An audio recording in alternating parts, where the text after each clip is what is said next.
Alright, so these pieces are dry. Let's take a look at this one.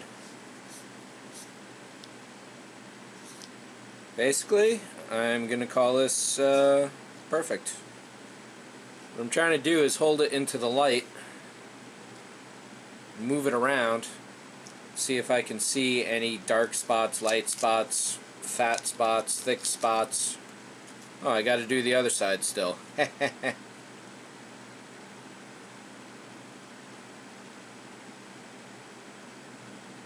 Or do I?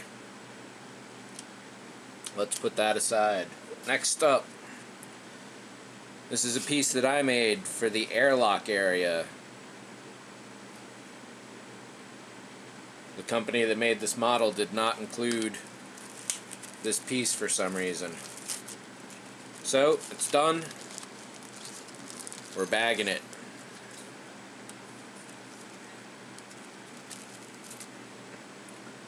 Next up,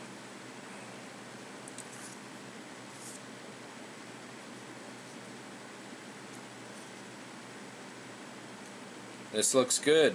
Next up, this one is going to get some B color, so we'll mask off this side. I might take a really small pin vise and kind of knock those out to get the grill back, but otherwise this is ready for the next color. We'll put it to the side. Still a little bit of fluff and stuff on this one. I got to do 1706 again, so we'll keep that one there. This just needed the bottom strip. I think the top part gets B color, or the bottom part does. Either way, this is ready for the next color. Let's put it back in the paint booth.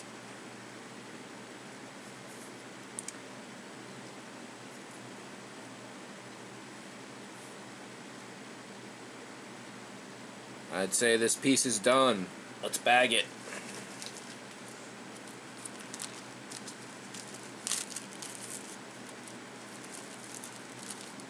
Actually, what am I talking about? This is getting a second color. Back in the paint booth.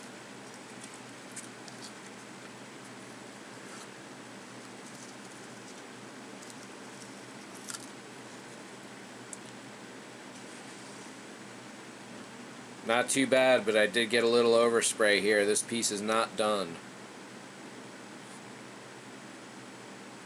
I'll have to dig out. I'd hate to have to fill up the airbrush just to do this little bit of color here. Well, this edge is a little rough too. So yeah, we'll redo it. More paint. How's this piece look? The front will be getting some more work on it, so I'm not worried about that at this point. It's the inside I was concerned about.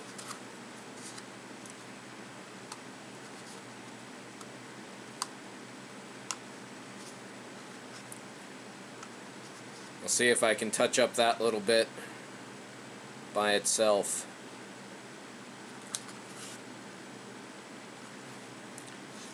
Now, the seam here kind of bugs me. Let's put it aside for the moment. Looks like this piece could use another pass of 1706 too, and we already looked at that one. So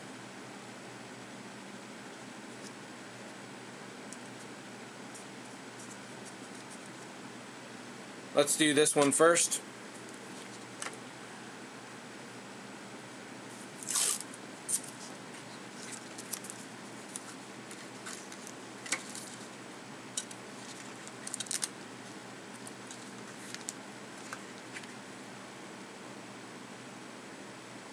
Get that right on the edge.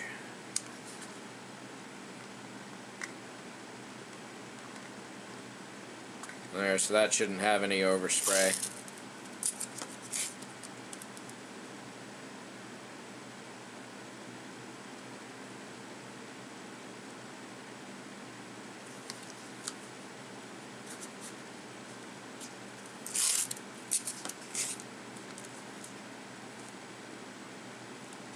See, I'm putting this piece behind there.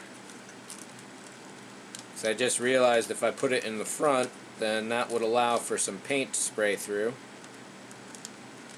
Let's try this again there. There we go.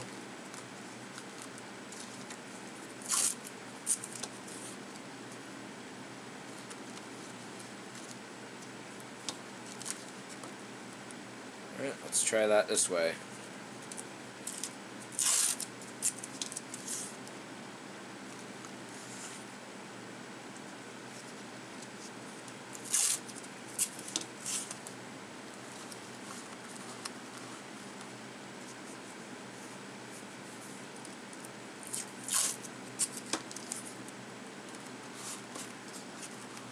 Okay, so this is ready for some ceiling color paint. 1735 in this case. I want to get this piece done and over with, so let's shoot it right now.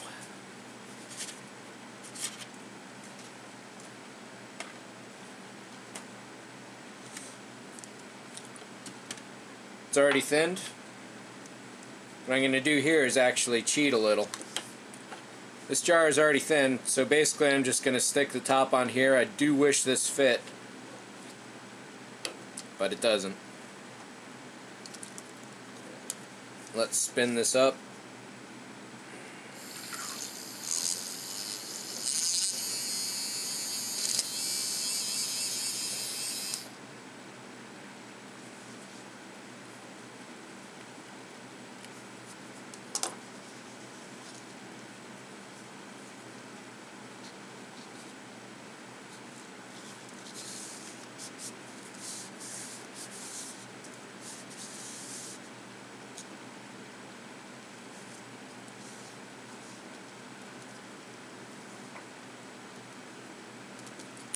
So yeah, hopefully I can hold it just like this and get some paint going.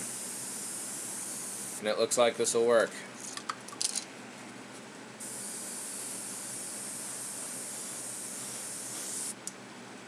That's it, a few seconds. Let's give it a little more up top just to make sure it's really nice and even. Done. Of course, we still got to go through the entire cleaning process before shooting the next color, which kind of sucks, but that was nice and fast. And let's get rid of this tape now. Nice.